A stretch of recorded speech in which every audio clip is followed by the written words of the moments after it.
White Elk Ridge looked peaceful beneath the morning snow, almost too beautiful to fear. Cole Mercer climbed toward the overlook, carrying the wool scarf of the wife he had lost 11 winters before.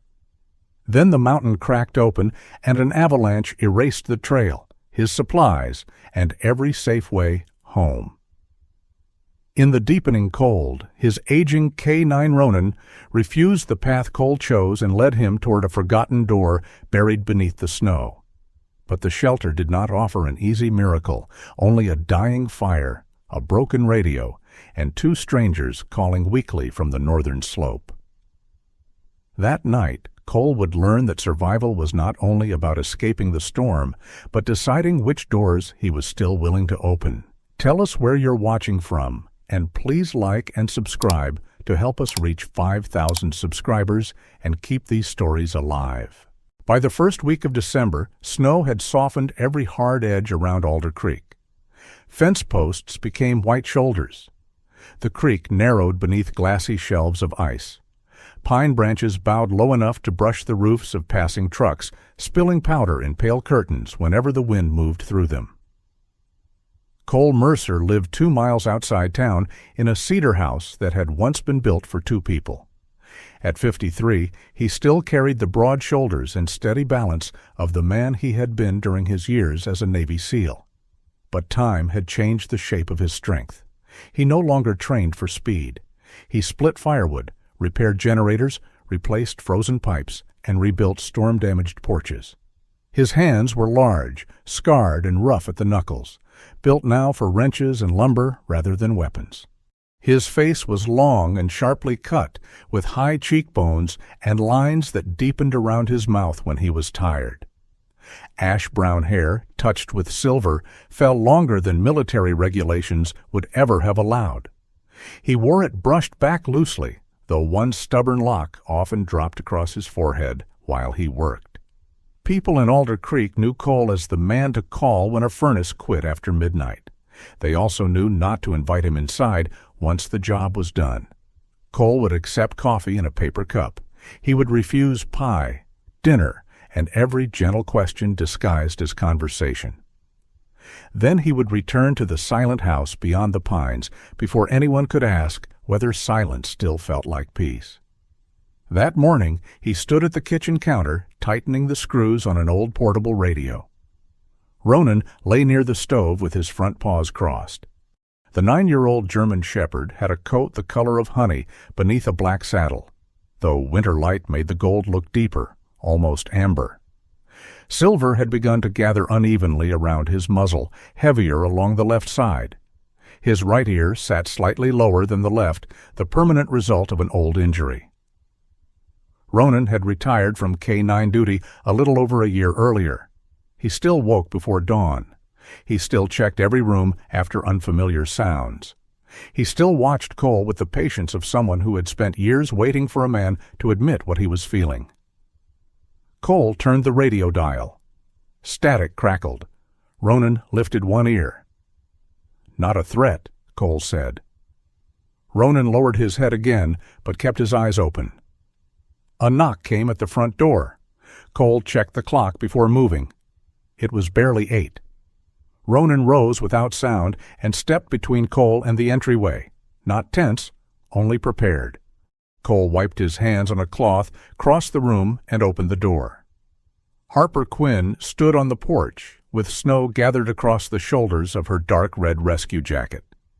At 47, Harper had the lean, balanced build of someone who had spent more of her life on steep ground than flat floors. Copper-brown hair, streaked with silver, was braided low behind her neck. A short carpenter's pencil rested behind her right ear, and an orange rescue whistle hung beneath her coat collar. She glanced at Ronan. "Still deciding whether I'm worth letting in?" "He decided 3 years ago." "And?" "He's polite enough not to tell you." Harper stepped inside, brushing snow from her boots. She had served in Air Force Rescue before taking command of the County Mountain Search Team. Unlike many people in Alder Creek, she never treated Cole's military history like a sacred object. She did not ask for stories. She did not call him a hero. She spoke to him as though experience was useful only when a person was willing to use it. Cole returned to the radio. Harper looked around the kitchen. The table had one chair pulled out. The second remained pushed tightly beneath the far side, untouched. "You repair that every winter?" she asked. "It keeps breaking." "Maybe it enjoys the attention." Cole glanced at her. Harper smiled slightly, then removed a folded document from her jacket. "We start winter volunteer training next Thursday." "No? You haven't seen what I brought." "I know what you brought." "Then this saves time." She placed the document on the counter beside the radio.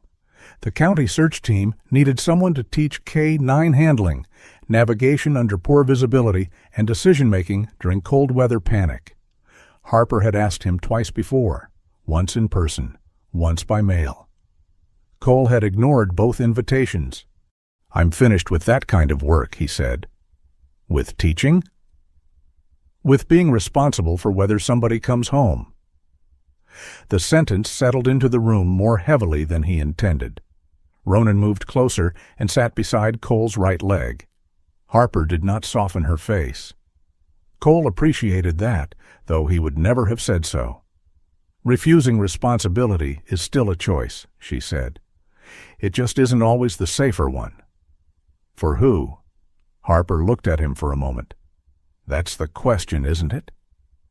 Cole's thumb moved across the scratched edge of the old field watch on his wrist.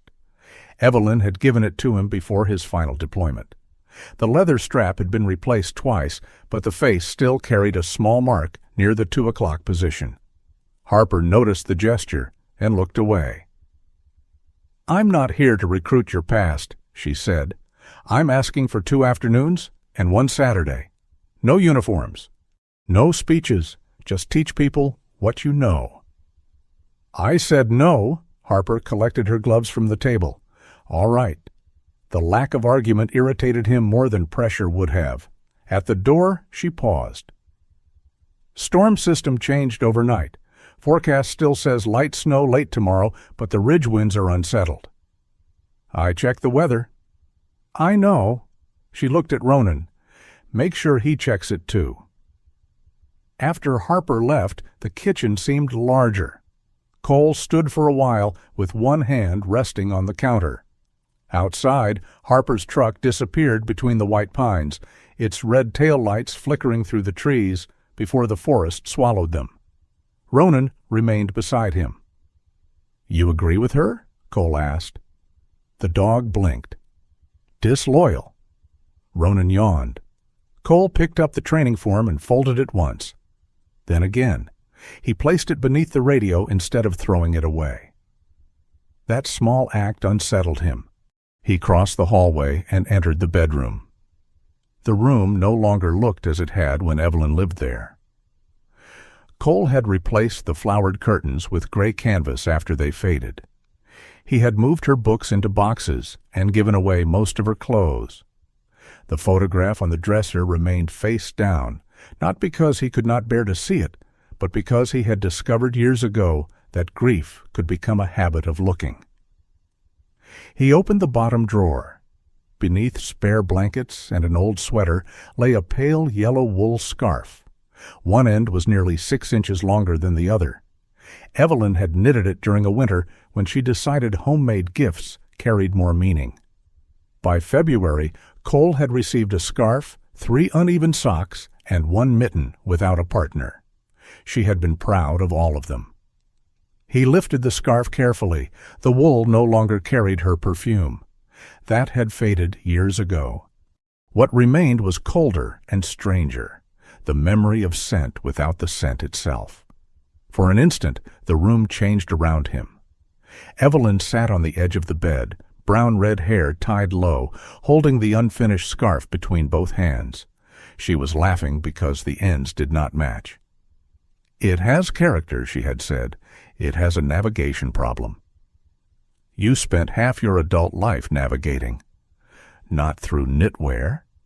She had thrown the scarf at him. The memory ended without warning. Cole stood alone, the wool hanging between his hands. Ronan appeared in the doorway. He did not enter immediately. His left ear lifted first, then the injured right one followed a beat later. Cole sat on the edge of the bed. Tomorrow would have been her birthday. Ronan crossed the room and placed his head on Cole's knee. Cole looked toward the window. Beyond the glass, White Elk Ridge rose above the pines, pale and distant under a silver sky. Evelyn had wanted to climb to the western overlook one winter morning, not the summit. She had never cared for summits. Too much work just to stand where the air is thinner, she had said.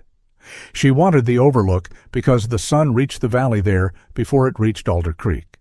She had once shown Cole a photograph and said they would bring coffee, watch the light move across the snow, and pretend they were the first people to discover morning. They never went. There had always been another deployment, another hospital shift, another repair, another season that seemed certain to return. Cole pressed the scarf between his palms. The last time Evelyn called him, he had been walking into a classified briefing overseas. He had seen her name on the screen and silenced the phone. He intended to call back in an hour. By the time he did, a state trooper answered. Reason told him the missed call had not caused the storm, had not disabled her car, and had not kept help from reaching her. Grief did not care about reason. Grief had built a courtroom inside him and held the same trial every winter. Cole rose. Ronan stepped back, watching. "We'll take it up tomorrow," Cole said. The decision did not feel brave. It felt overdue. He would bring the scarf to the overlook. He would fasten it to the old wooden rail or a pine branch nearby. Then he would return without it. Cole told himself he was not abandoning Evelyn. He was only putting one memory where it had always wanted to go. The following morning arrived cold and bright. Cole checked the regional forecast twice. Light snowfall was expected after nightfall. Winds were moderate. No avalanche advisories had been issued for the lower route to the western overlook. He prepared carefully. Radio, personal locator beacon, first aid kit, folding splint, climbing line, emergency blanket, water, food, fire starter, compact shovel. For Ronan, he packed paw wax, bandages, a collapsible bowl, and a lightweight thermal blanket. The dog wore an olive harness with a reflective strip across the chest and 2 small side pouches carrying only light supplies. Cole, dressed in a fitted olive combat shirt with camouflage sleeves beneath a gray-blue soft-shell jacket. Dark stone-colored tactical trousers, winter climbing boots, and black gloves completed the practical uniform of a man who had never fully stopped preparing for the worst. The faded Navy SEAL tattoo on his right forearm showed briefly as he tightened Ronan's harness. Ronan looked toward the door. "You're impatient for a retired employee." The dog pressed forward until the buckle clicked. Before leaving, Cole sent his intended route and return time to Harper through the county trail system. 3 o'clock. If he had not checked in by then, she would call. Maeve Hollis was clearing snow from the steps of the neighboring property when Cole loaded the truck. At 61, Maeve had soft silver-brown curls tucked beneath a knitted cap and the brisk movements of someone who had spent decades managing ovens, customers, and people who pretended not to need feeding.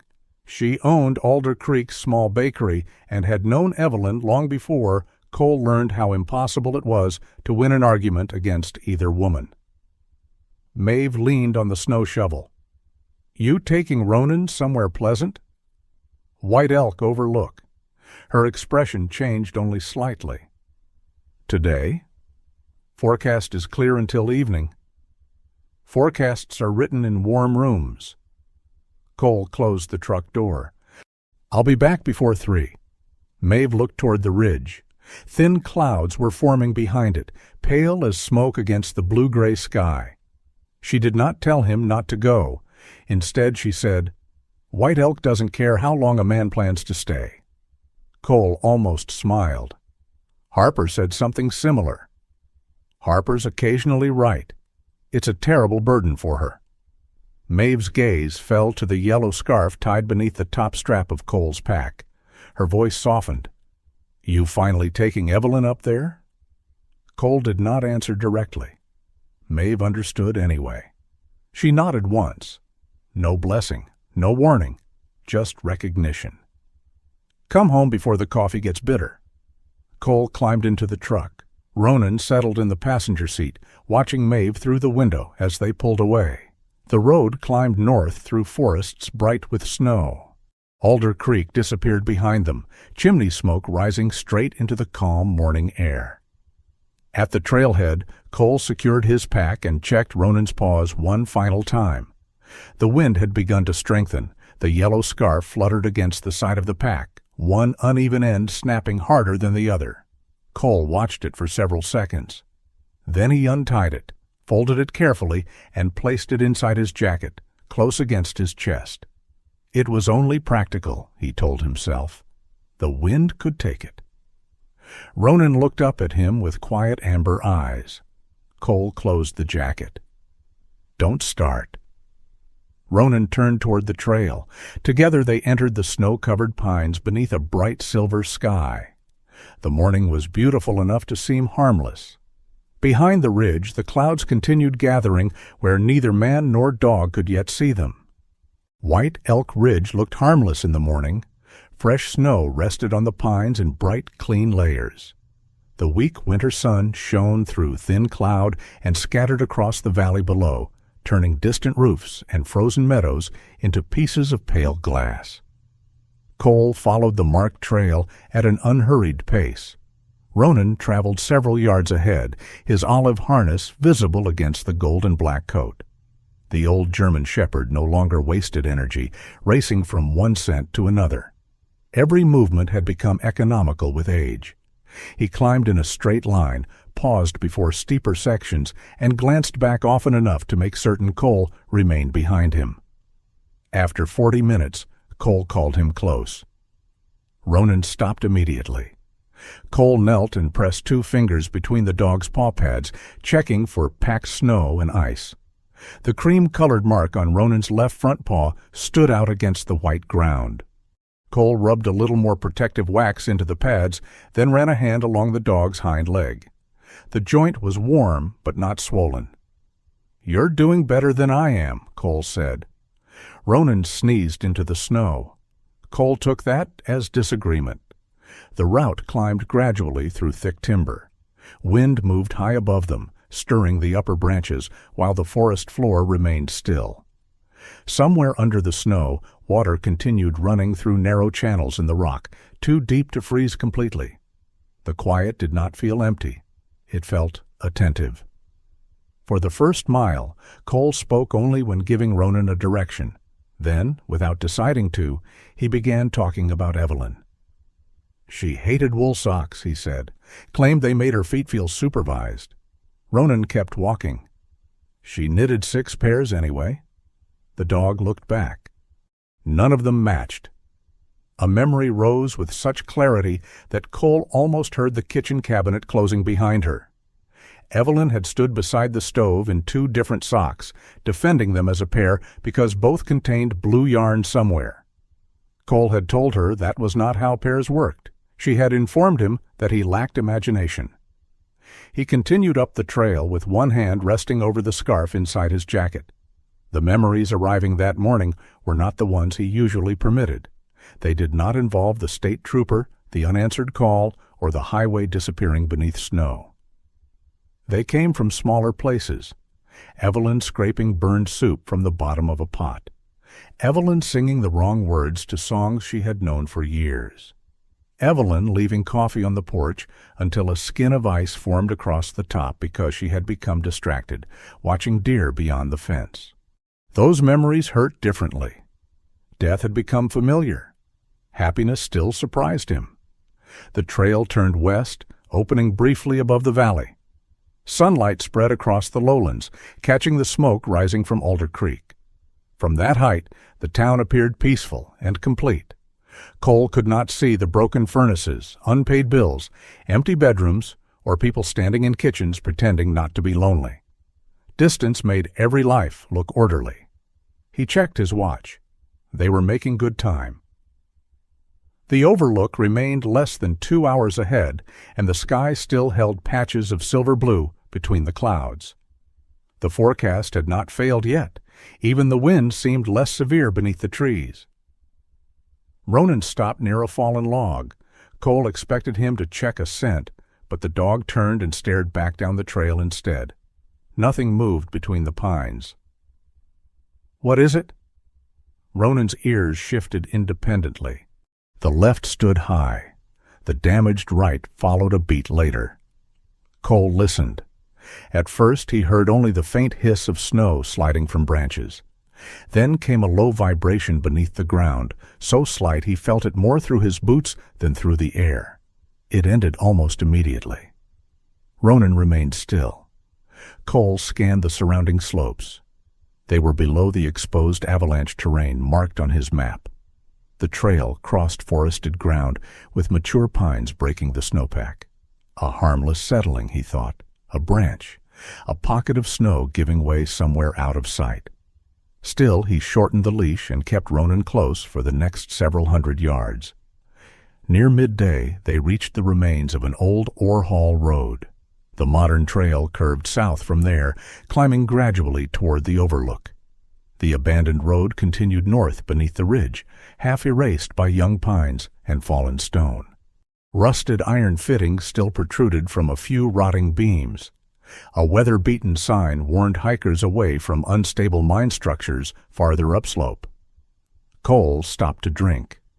Ronan stood facing the higher slope. The dog's mouth had closed. That caught Cole's attention more than barking would have. When Ronan was comfortable, his breathing remained loose and visible, tongue resting behind the lower teeth. Now his jaw was still. His body leaned slightly backward, weight shifting toward his hind legs. Cole clipped the water bottle to his belt. A gust moved through the trees. Snow dust drifted from the upper branches, sparkling briefly in the light. Then the wind passed, and the forest became quiet again. Too quiet. Cole looked at the slope above the abandoned road. The terrain was steeper than the marked route, but thick with timber. Recent snow had gathered between the trunks. The surface appeared smooth, except for small ridges where wind had shaped it during the night. Ronan gave a low sound from deep in his chest. Not a growl directed at an animal. A warning. Cole took one step toward him. The sound came from above. A long, dry crack. It resembled a tree splitting under heavy ice, except it traveled sideways across the slope instead of rising from a single point. Cole saw a dark line form in the snowpack nearly 100 feet uphill. The entire white surface dropped several inches. "Ronan, here!" The dog moved instantly. Cole reached for the quick-release clip connecting the leash to Ronan's harness. His glove slipped once against the metal. The crack widened. Snow began to move. Not fast at first. The upper layer shifted as one enormous sheet, gliding between tree trunks with a softness that seemed almost gentle. Then the slab broke apart. White blocks shattered against the pines and gathered speed, pulling loose snow, branches, and ice into the flow. Cole released Ronan. "Trees! Go!" Ronan sprinted toward a cluster of thick pines on the inside curve. Cole had time for 2 steps. The mountain struck him from the side. The first impact felt less like snow than a wall. His feet left the ground. Something tore the pack straps across his shoulders. The world turned white, then gray, then brown as branches and stone flashed past. Cole tried to protect his head and create space before the snow settled. Training returned without thought, one arm over the face, the other reaching upward, body fighting to remain near the surface. A tree trunk stopped his fall. His left shoulder hit first. Pain flashed through his chest. He spun away from the trunk and slid down a short slope, snow filling his collar, sleeves, and mouth. The pack vanished from his back with a violent pull. Then everything stopped. For several seconds, Cole did not know which direction was up. There was pressure across his legs and chest, but room around his face. Dim light filtered through snow above him. He moved his right hand and found air. Cole pushed upward. The surface broke. Cold wind struck his face as he dragged himself into a shallow pocket beside 3 exposed rocks. He rolled onto his back and forced himself to breathe slowly. The ridge had changed. The old road was gone beneath a field of churned snow and broken branches. Several young pines leaned downhill at unnatural angles. Powder continued drifting through the air, reducing the forest to vague gray shapes. Cole tried to sit. Pain spread from his left shoulder, heavy and deep, but the joint remained in place. His right ankle burned when he moved it. He pulled off the boot carefully enough to test the bones and range of motion. No obvious deformity. The ankle was swelling, but he could move every toe. A sprain, possibly moderate. Painful, but usable, if stabilized. Cole checked his belt. The compact radio remained clipped beneath his jacket. A folding knife, fire starter, and small medical pouch had survived. The main pack was gone, along with most of the food, water, locator beacon, and climbing equipment. The yellow scarf remained inside his jacket. He touched it once, almost angrily. "Ronan!" His voice disappeared into the unsettled air. No answer. Cole turned, ignoring the pain in his ankle. "Ronan!" A branch shifted 30 yards uphill. Gold fur emerged through the powder. Ronan moved unsteadily at first, then faster when he saw Cole. Snow covered his back and silvered muzzle. One side pouch had torn from the harness, but the dog showed no obvious limp. He reached Cole and pressed his nose hard against Cole's cheek. "I'm here." Ronan sniffed his chest, arms, and legs, then circled once. He stopped near the injured ankle and looked up. "Not broken." The dog sniffed again, apparently unwilling to accept a verbal diagnosis. Cole examined him next. He checked the ribs, joints, paws, and spine. Ronan flinched when Cole touched the right flank, but there was no swelling or instability. Bruised, perhaps. Still mobile. "Lucky," Cole murmured. Ronan looked toward the ruined slope. Cole followed his gaze. The word felt wrong. They had survived the first slide, but the trail no longer existed. Snow had buried the route in both directions, and the light was already fading behind dense cloud. The temperature would drop quickly once afternoon ended. Cole used 2 short aluminum stays from the radio pouch and a length of harness strap to brace his ankle. The splint was crude but stable. He cut a straight pine branch for support and tested his weight. Pain climbed from ankle to knee, but the leg held. He raised the radio. "White Elk Ridge, County Rescue. This is Cole Mercer. Avalanche on the northern ore road below the west overlook. 2 survivors, 1 human, 1 K9. Do you copy?" Static. He tried again. Nothing. The mountains absorbed his voice and returned only noise. Cole checked the compass attached to the radio. South lay toward the valley, but the direct slope had been stripped and buried by the slide. Crossing it would expose them to unstable snow and hidden debris. The safer option appeared to be moving east through older timber, then descending around the Avalanche field. He pointed south.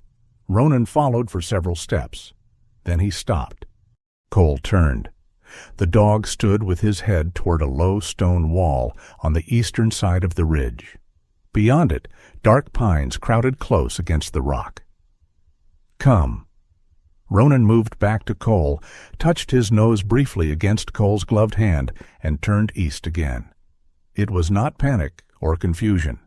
The dog's posture remained deliberate, his nose lifted toward a narrow current of air passing along the base of the rocks. Cole looked south. Every instinct shaped by maps and elevation told him the valley was below. But knowing where safety lay and knowing how to reach it were different things. "Show me." Ronan started east. Cole followed with the pine branch under one arm.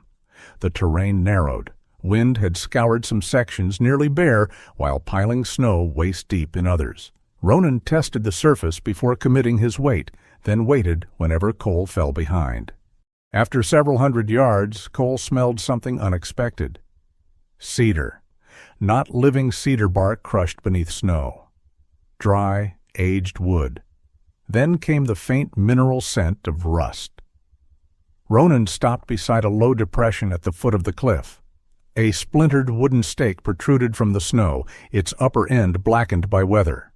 Cole brushed ice from it. No writing remained, but the stake had been cut square by human hands. Ronan pressed his muzzle toward the cliff and inhaled. Cole held his bare fingers near the snow surface. A weak current of air touched his skin. It was cold, but drier than the surrounding wind. He studied the slope more carefully. Snow along the cliff formed a shallow hollow rather than a natural drift. A narrow seam curved downward beneath it, almost concealed by ice. Ronan began digging. Cole joined him. The work was slow, with one injured shoulder and a braced ankle. He used the pine branch to break the hard upper crust, then cleared loose snow with his gloves. Ronan worked at the lower edge, throwing powder between his hind legs. A strip of black iron appeared. A hinge. Cole dug wider until his fingers struck rough timber beneath the snow.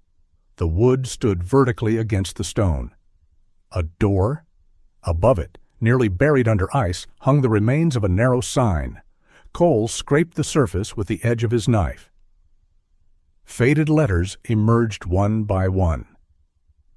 Thornwinter Post, 1969. Ronan stopped digging and listened with his head tilted. Cole placed a hand against the timber. No vibration, no sound from within. He cleared the iron latch. Ice had sealed it to the frame.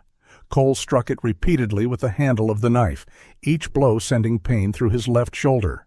The latch finally moved. Cole pulled. Nothing happened. He planted the pine branch beneath the edge and used it as a lever. The door shifted inward half an inch. Dry air slipped through the gap, carrying the smell of dust, iron, and old stone. Cole pushed again. The door opened just wide enough for Ronan to enter. The dog stepped into the darkness, paused, and looked back. Cole widened the opening, limped inside, and dragged the door closed behind them. The wind vanished. Darkness replaced it. Cole stood still, listening to Ronan breathe somewhere ahead. The place offered no fire, no food, and no promise that anything inside still worked. But the mountain could no longer reach them from every direction. For that moment, a closed door was enough. The darkness inside Thornwinter Post was not complete. A thin blade of gray light slipped around the buried door, just enough for Cole to see Ronan's outline several feet ahead. The German shepherd stood with his head low, testing the air. Dust clung to his wet coat. His breath sounded loud in the enclosed space. Cole waited for his eyes to adjust before moving. The room smelled of old stone, rusted iron, and wood that had remained dry for many years. That last scent mattered most. Dryness meant the chamber had not fully flooded or collapsed. It did not mean the place was safe. Cole took the compact flashlight from his belt and switched it on. The weak beam revealed a narrow room built into the rock. Rough timber supports crossed the ceiling. A cast-iron stove occupied one corner beneath a blackened pipe. Shelves lined the opposite wall, holding dented tins, folded canvas, and several sealed emergency packets. At the back, an opening led into a storage alcove, no wider than a pantry. Someone had carved the place out for industry, not comfort. Faded warning marks remained on one stone wall where blasting powder had once been stored. Later additions told a different history: a handmade bench, 2 iron hooks for wet coats, an air vent cut through the upper rock, and a shallow drainage trench running toward the rear. Cole closed the door and lowered the wooden bar into place. The sound of the storm disappeared almost entirely. The sudden quiet made the pain in his body easier to hear. His shoulder throbbed. His ankle pulsed inside the makeshift brace. Cold water had soaked through the lower half of his trousers, and his gloves had begun to stiffen. Ronan remained near the entrance. "Clear," Cole said softly. The dog looked toward the deeper alcove. Cole swept the flashlight across it. Nothing moved. No fresh tracks disturbed the dust. No animal bedding occupied the corners. The only signs of life were old mouse droppings near an empty crate. Ronan finally stepped away from the door. Cole inspected the stove before touching the woodpile. The firebox contained old ash, but no obvious nest. The lower flue connection had rust around the seam. A bad draft in an enclosed shelter could kill more quietly than the storm outside. He crouched, bracing one hand against the wall. A narrow metal rod leaned beside the stove. Cole used it to probe the pipe. The first push met resistance less than 3 feet above the firebox. He tried again. Something shifted, then settled. Blocked. Ronan watched from the doorway, ears forward. Cole removed the lower section of pipe. Cold soot spilled over the floor, followed by a handful of twigs and brittle grass. An old bird's nest had collapsed into the flue. Above it, packed snow or ice still restricted the upper passage.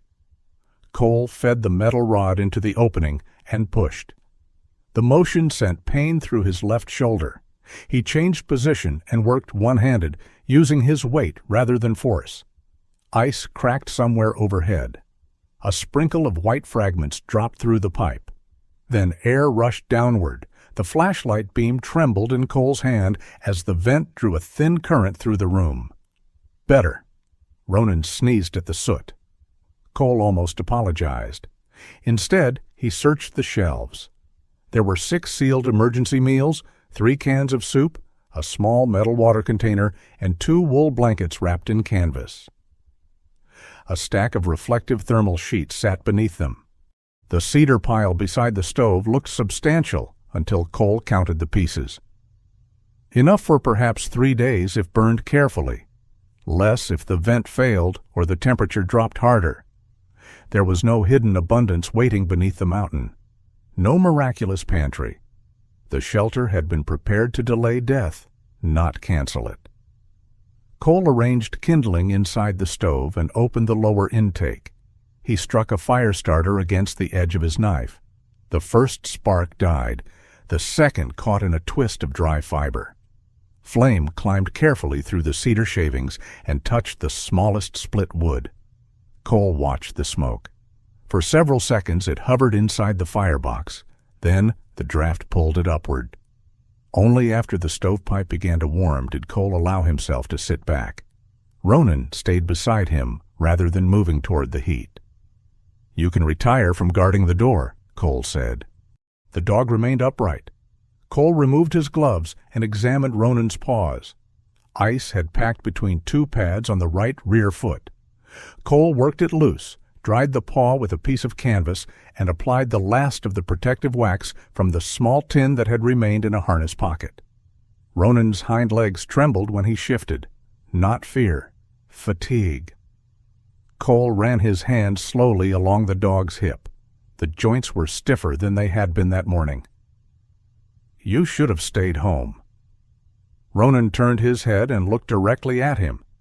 Cole knew the accusation was unfair. Ronan hadn't chosen the mountain. He had chosen Cole. The fire began to settle into a steady burn. Heat moved slowly through the iron, too weak to warm the chamber yet, but enough to change the air around the stove. Cole unfolded one blanket and placed it beside the wall. Ronan ignored it and lowered himself against Cole's leg instead. The weight made Cole's ankle hurt. He let the dog stay. Once the immediate cold was under control, Cole inspected the back alcove. A tin box sat on the highest shelf, sealed with a rubber edge that had cracked with age. Inside lay a compact emergency transmitter, a hand-crank generator, a wrapped lithium battery pack, and several lengths of wire. The equipment was newer than the shelter, not modern but not from 1969 either. A paper maintenance tag attached to the battery had faded almost white. Cole could still make out a date from 6 years earlier and the initials of an unknown survey crew. The transmitter did not power on. Cole removed the battery, cleaned green corrosion from the contacts with the tip of his knife, and checked the wiring. One antenna lead had separated near the connector. He stripped the end with careful movements and twisted it back into place. His left hand had begun to lose strength. The shoulder injury was not serious enough to immobilize him, but every task took longer than it should have. He connected the hand crank and began turning. The mechanism resisted, then loosened. Static filled the small speaker. Ronan lifted his head.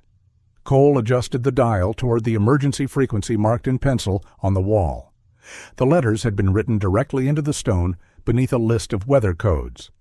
He pressed the transmit switch. White Elk Emergency Channel. This is Cole Mercer at Thorn Winter Post.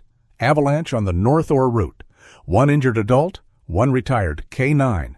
Request acknowledgement. Only Static answered. He waited, then repeated the message. Nothing. The ridge and storm swallowed the signal. Cole changed the antenna angle, added another length of wire, and fed it toward the upper ventilation opening. He transmitted again in shorter bursts to conserve power. Still no reply. Ronan settled his chin between his front paws. Cole looked at the weak transmitter and felt the old anger rise. Not at the machine, but at the idea that preparation should always earn survival. It did not. A person could do everything correctly and still disappear. That truth had followed him across continents and into his own kitchen. He stopped cranking. On the shelf beneath the transmitter lay a ledger wrapped in oilcloth. The cover had hardened with age. A name was written inside in blunt carpenter's pencil. Elias Thorne. Cole carried the ledger to the stove. Most of the pages contained no wisdom. They were records. Outside temperature, fuel used, snow depth at the north vent, moisture near the rear wall, notes about a warped hinge, and instructions for clearing ice from the intake shaft. One page compared the burn time of cedar, pine, and aspen. Another warned that too many people sleeping near the back wall would trap condensation beneath the canvas. The handwriting changed over the years, becoming heavier and less even. Cole respected the practical entries more than he expected to. Whoever Elias had been, he had understood that survival was rarely heroic. It was measuring wood, drying socks, opening vents before the room felt stale. Doing small things correctly after exhaustion made carelessness seem reasonable. Cole turned another page. A short entry broke the pattern.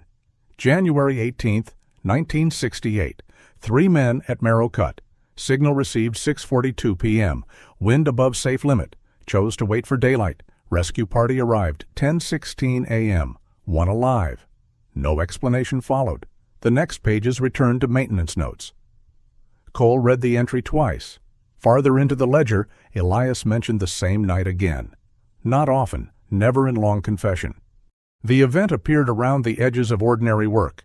A wider doorway requested after Marrow Cut. An extra lantern installed because of Marrow Cut. Emergency blankets replaced early. A second radio frequency added. Years later, one sentence had been pressed so hard into the paper that the pencil nearly tore through. Not every door is closed by weather. Sometimes the man inside is too afraid to open it. Cole shut the book. The fire cracked softly. His first reaction was not sympathy. It was anger. Elias had received a signal and chosen not to go. The wind may have been dangerous. Waiting may even have been defensible. But it had been a choice. Cole had not chosen Evelyn's storm. He had not told her to drive. He had not failed to send help. He had seen her name on a phone screen while entering a secure briefing and believed there would be time later. There had not been. That difference should have freed him. Instead, it exposed how deliberately he had punished himself. For 11 years, Cole had treated a missed call like a decision. He had built an entire private sentence around an hour he could not change.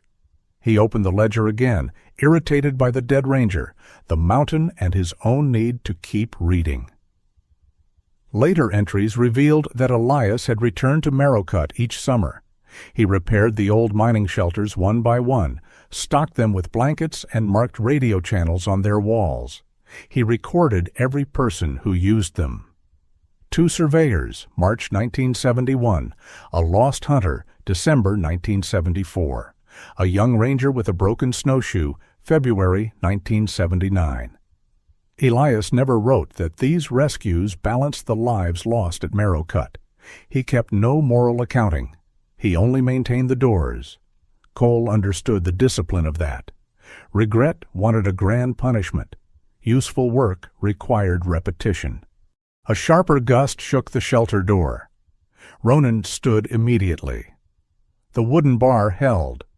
Fine snow hissed through the edge of the frame, then stopped. Cole added 1 cedar piece to the stove and checked the vent again. The room had warmed enough for him to remove his wet outer jacket. He hung it from an iron hook and placed his boots near, but not too near, the fire. He opened 1 emergency meal and divided the meat portion with Ronan. The dog ate slowly, then drank from the metal bowl. Cole took only a few bites. Exhaustion arrived suddenly after the work stopped. He wrapped the second blanket around his shoulders and leaned against the stone wall. The scarf remained beneath his shirt, warm from his skin. Ronan finally lay on the prepared blanket, but only after Cole lowered himself beside him. Outside, the storm deepened. Wind moved across the buried entrance in long, low waves. Every few minutes, the timber creaked under pressure. Cole closed his eyes. Sleep took him without permission. The dream began in his old kitchen. The room looked exactly as it had 11 years earlier. Evelyn's mug stood beside the sink. Snow tapped against the windows. A phone rang on the table. Cole crossed the room, but the distance stretched with every step. The phone continued ringing. When he finally reached it, Evelyn's name glowed on the screen. He pressed answer. Snow poured from the speaker. It covered his hand, the table, the floor. Within seconds, the room filled to his knees. Cole tried to call her name, but his mouth had gone numb. The ringing continued from somewhere beneath the snow. Cole woke violently. He did not recognize the ceiling. His hand struck the blanket away. Breath caught high in his chest. For 1 disoriented second, the stone chamber became a collapsed room, and the firelight became headlights, buried in a storm.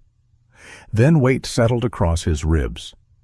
Ronan had moved on top of him. The German shepherd pressed his chest and shoulder against Cole's body, not crushing him, only holding him in place. His face hovered inches away, amber eyes steady in the low light. Cole gripped the fur at Ronan's neck. The dog did not pull back. "I know," Cole whispered. His breathing slowed by degrees. The room returned. Stove, stone, old shelves, the quiet transmitter. Nothing more. Cole rested his forehead against Ronan's head. "I'm afraid you're going to die here." The admission entered the room before he could stop it. Cole had spoken about loss many times in military briefings, funerals, and hospital corridors. He had used words like casualty, exposure, and recovery.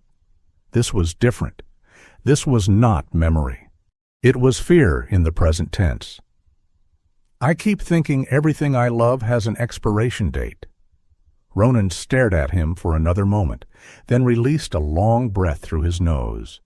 The dog shifted sideways, turned twice, and lowered himself across most of Cole's blanket. Cole looked at the narrow strip of wool left for him. "You're a terrible emotional support animal." Ronan closed his eyes. A laugh escaped Cole before he recognized it. The sound was rough and brief, unused for too long. It did not erase the storm, the pain, or the unanswered radio, but it belonged to the living.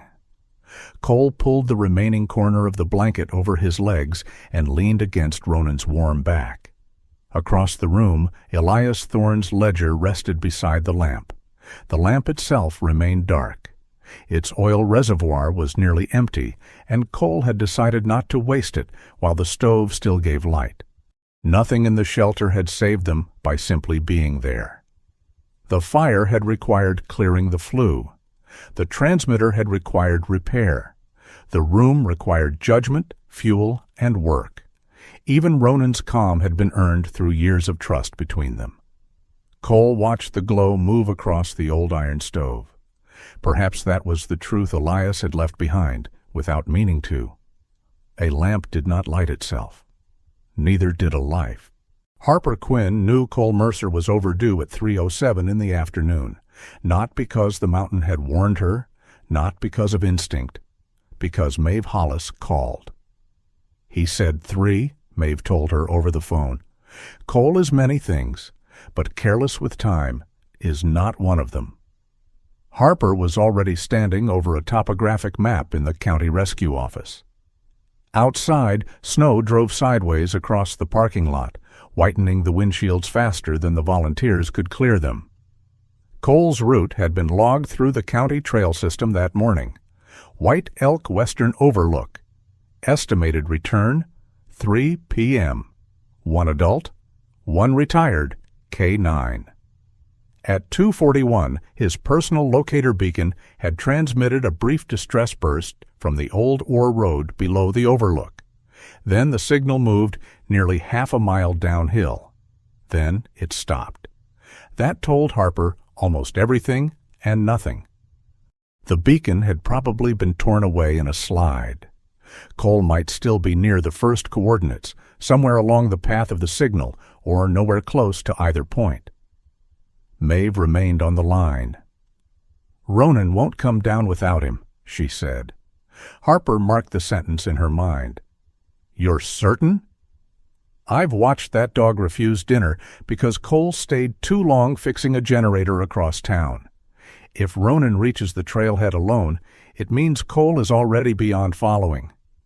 Maeve's voice did not tremble. That made the words heavier. Harper dispatched 2 ground teams before dark.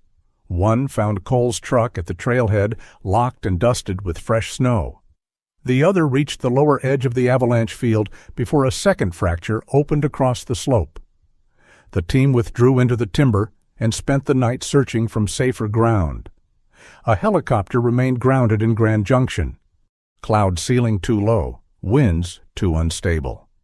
By dawn, the mountain had erased most of the tracks. Harper stood beneath a canvas command shelter near the trailhead, copper-brown hair braided tightly beneath a red wool cap. Snow coated the shoulders of her rescue jacket.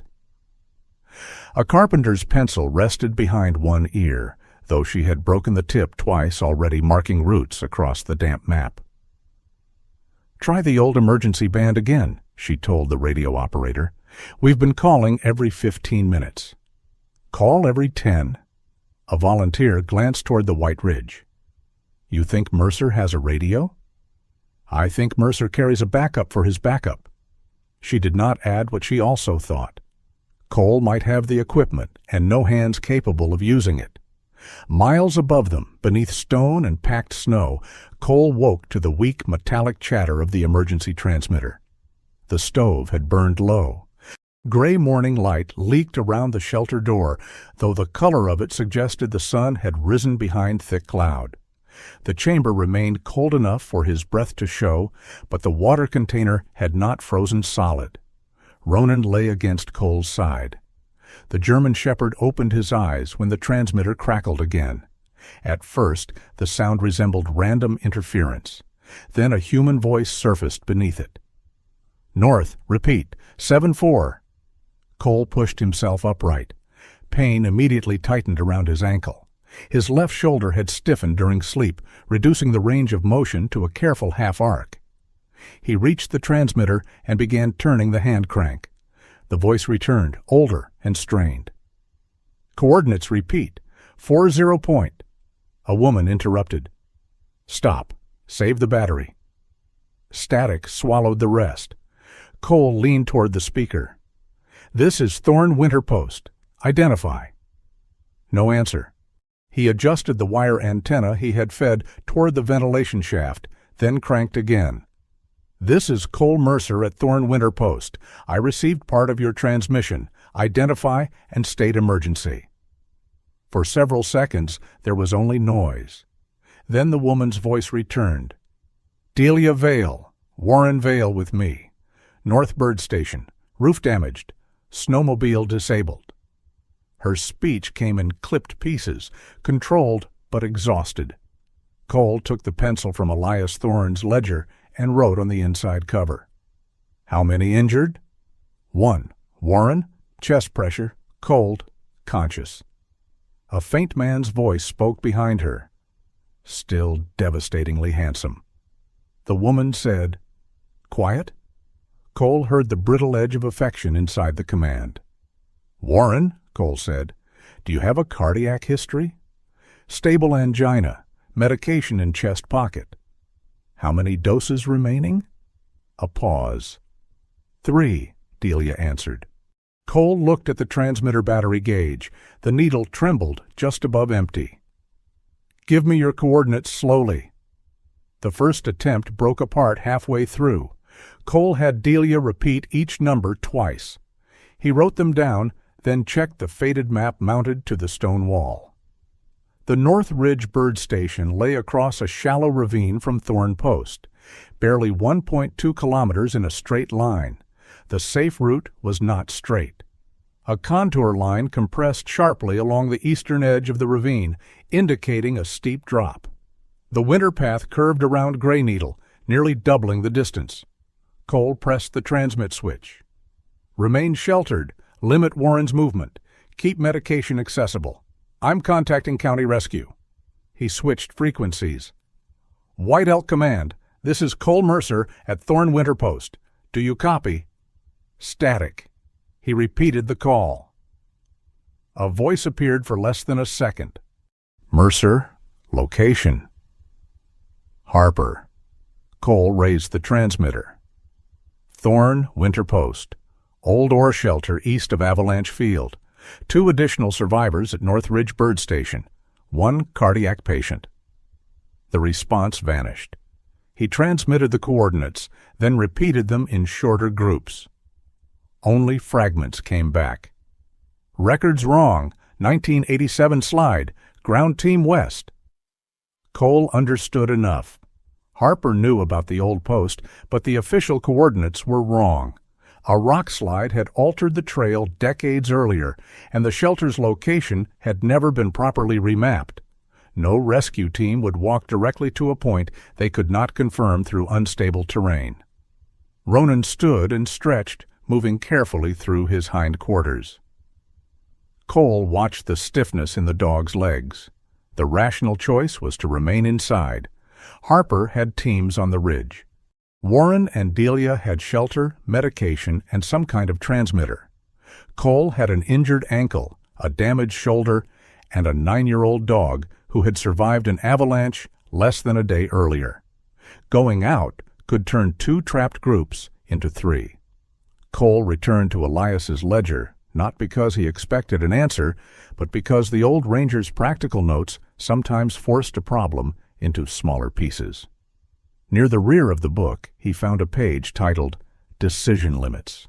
Most of it listed wind speeds, visibility distances, and fuel minimums.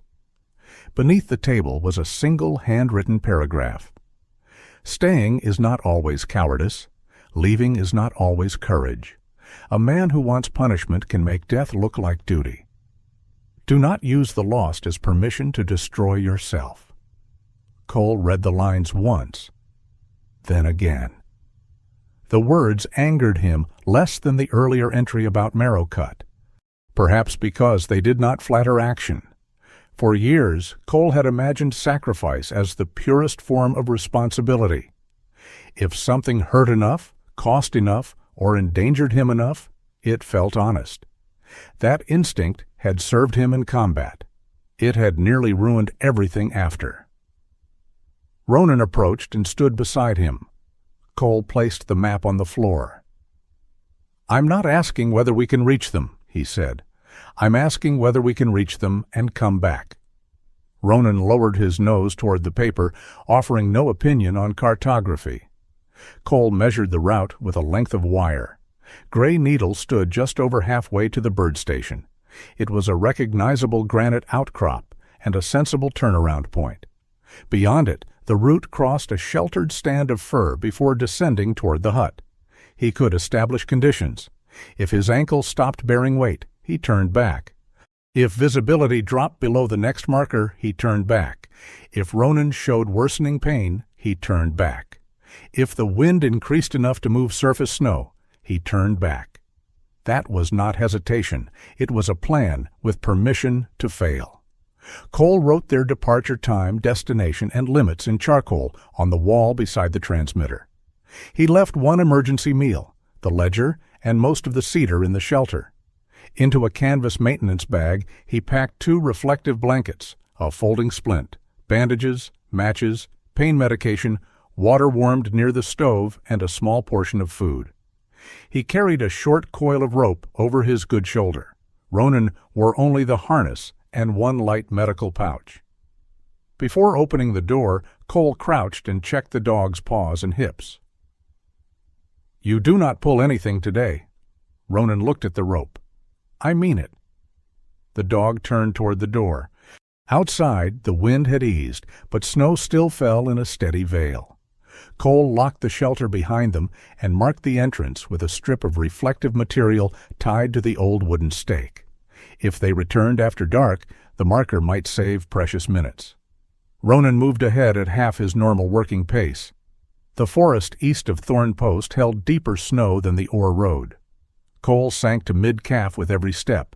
The splint kept his ankle stable, though pain traveled upward in slow pulses. Ronan tested each drift before advancing. In places, the dog walked along buried logs, using the raised surfaces as narrow bridges beneath the snow. At the first steep traverse, Cole chose a direct line toward a cluster of firs. Ronan stepped across his path. "Move." The dog remained still. Cole studied the slope. The direct route would save nearly 10 minutes. Its surface looked smooth and untouched. That was the problem. Wind had loaded the shallow bowl above it. Cole backed away and chose the longer line through thicker trees. They had traveled less than 50 yards when a section of the abandoned shortcut broke loose. Snow slid in a slow sheet through the bowl, not large enough to bury the forest, but enough to knock a man with a bad ankle from his feet. Cole stopped. Ronan looked back at him. Not one word. The dog continued. Gray Needle appeared through the snowfall as a tall wedge of dark granite rising between the trees. Cole reached it nearly 40 minutes later than planned. He leaned against the rock and checked his watch. His ankle had swollen inside the boot, but still accepted weight. The shoulder hurt more, though the rope remained manageable. Ronan's breathing was elevated, but even. His gait showed no new limp. The wind had not increased. Cole looked toward the north slope. The safe decision was no longer obvious. That mattered. Courage was easy when a person pretended there was only one moral choice. Cole took out the radio. "North Ridge Station, this is Mercer. Status." Delia answered after a long burst of static. "Warren awake. Pain returned once. 1 medication dose used." "How is the structure?" "Tree through west roof. Main door blocked. Rear panel open 6 inches." Cole looked at Ronan. The dog had lifted his nose.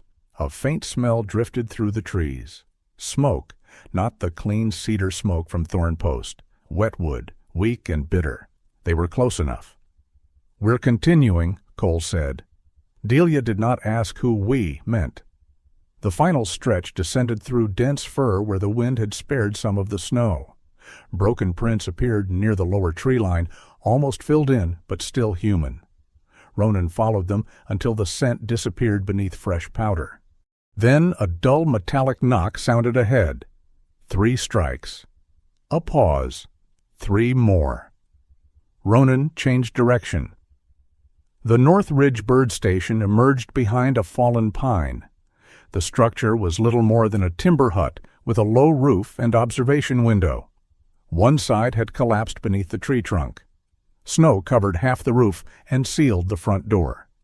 Delia Vale had removed a sheet of aluminum flashing and was striking it against an interior support post.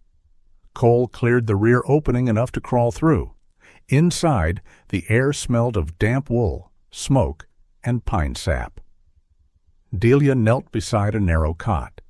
At 69, she was thin without seeming fragile, with gray hair tied low and dark eyes that assessed Cole before offering relief. Her blue winter coat was torn at one elbow.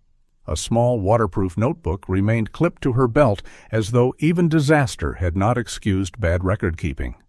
Warren lay beneath two coats and an emergency blanket. He was tall and narrow-faced, with a white mustache, pale blue eyes, and a green knit cap bearing a small hawk patch. His skin looked gray around the mouth, but his eyes were alert. Ronan approached slowly. Delia held out a hand for the dog to smell before touching him. "Retired K9?" she asked. 9 years old. Ronan moved to Warren and rested his muzzle briefly against the man's covered hand. Warren opened one eye wider. "At last," he said. "A member of the rescue party, with appropriate manners." Delia laughed once. It was not a cheerful sound. It was the laugh of someone who had guarded a thin flame all night and had just been given permission to breathe. Cole assessed Warren's pulse, breathing, skin temperature, and responsiveness. The chest pressure had eased after medication but returned with movement. He was cold, exhausted, and unable to walk any useful distance. "We can't carry him upright," Delia said. "We won't." Cole inspected the hut. The interior door was lightweight timber, reinforced with two narrow braces. The fallen tree prevented it from opening, but the hinges remained accessible from inside. Together, Cole and Delia removed the pins. They laid the door flat and threaded rope through the braces, creating a low rescue sled.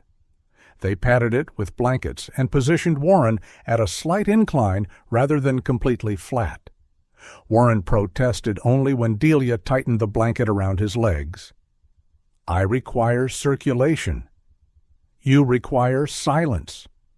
My medical team has become hostile." Cole checked the knots. "Your medical team is keeping you alive." Warren looked at him. "Then I withdraw the complaint." Ronan's lead was attached to the front line, but only as a directional guide. Cole made Delia hold the main pull rope with him. "The dog does not take the load," Cole said. Delia nodded without argument. At the rear opening, snow had begun thickening again. The return journey would take longer. They had less daylight, one compromised patient, and no certainty that Harper had received the full location. Cole looked at the three faces before him, Delia's exhausted resolve, Warren's deliberate humor, and Ronan's quiet readiness. The burden was no longer his alone. That frightened him less than it once would have. They eased the makeshift sled through the rear opening. Ronan moved into the lead, testing the first stretch of snow. Cole and Delia took the rope. Warren lifted his head just enough to look toward the gray sky. "Did anyone count the birds?" he asked. Delia tightened her grip.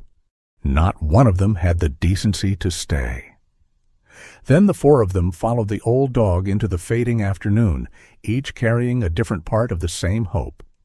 The return to Thorn Winter Post took nearly twice as long as the journey out. Snow thickened after they left the bird station, filling the shallow track Ronan had made earlier.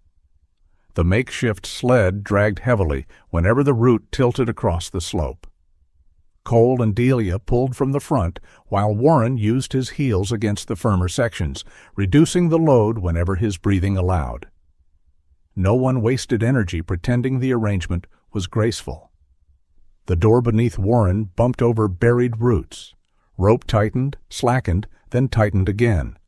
Cole's injured ankle burned inside the splint. Delia's breath came in short white bursts, but she never asked to stop unless Warren's face changed. Ronan moved ahead without taking any of the weight. He tested the snow, circled unsafe depressions, and returned whenever the distance between the group grew too wide. At Gray Needle, Warren's chest tightened again. Cole and Delia lowered the sled behind the granite outcrop, using the rock as a windbreak. Warren placed one gloved hand over his sternum, while Delia reached immediately for the medication in his coat pocket. "Slow breath," Cole said. "No talking." Warren's pale eyes opened. "You've removed my strongest survival skill." Delia placed the tablet beneath his tongue. "You'll have to rely on your looks." "Then we're finished?" The exchange was weak, but it told Cole Warren was still oriented. Ronan stood on the windward side of the sled. Snow collected across his black saddle and silver muzzle.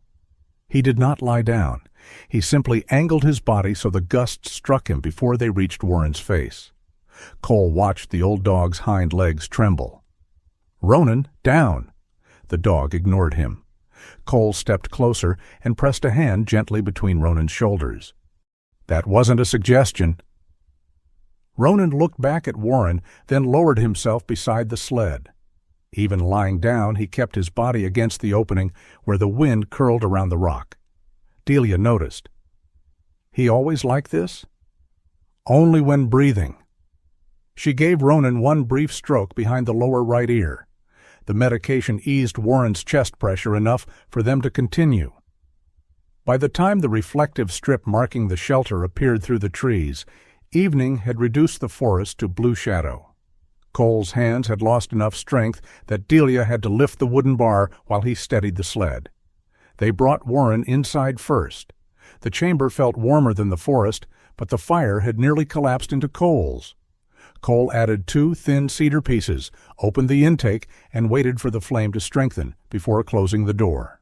Ronan crossed the room, reached the blanket beside the stove, and lowered himself without checking the entrance. That frightened Cole more than a limp would have. He removed the harness, dried the dog's coat, and examined each paw.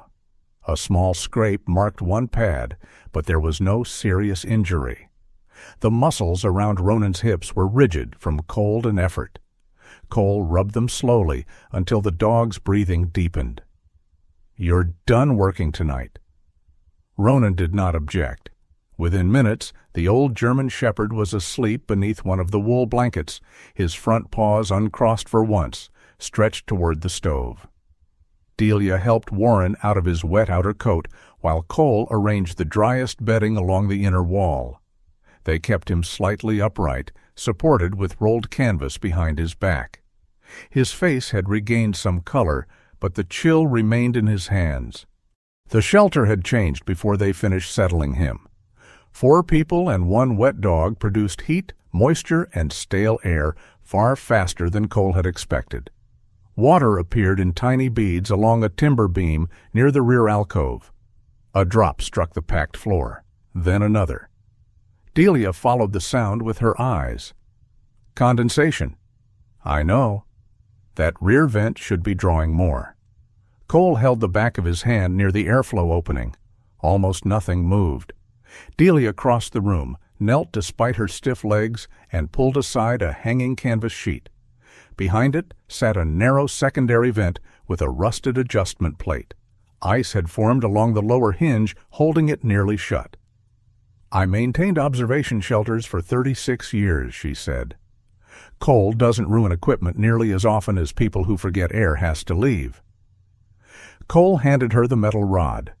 Together, they worked the plate loose. Delia chipped at the ice while Cole applied pressure from above. When the vent finally opened another inch, a clean thread of cold air entered the room. The flame in the stove leaned toward it. Warren watched from the bedding. "Move the stones," he said. Cole looked at the ring of flat rocks around the stove. "What about them?" "They're crowded against the iron. Spread them into an arc. More surface exposed. Slower release after the fire drops." Delia glanced at her husband. "You've been saving that useful thought for dramatic timing?" "I was waiting until everyone appreciated me." Cole rearranged the heated stones using a folded piece of canvas. Warren directed him toward the outer wall, then suggested suspending a reflective sheet behind the bedding to reduce heat loss into the deeper rock. The effect was not immediate, but the space around Warren became more stable without feeding the stove heavily. Cole had spent much of his life assuming competence meant being the first person to see the solution. The small room corrected that belief quickly. He set their supplies on the floor and counted everything aloud.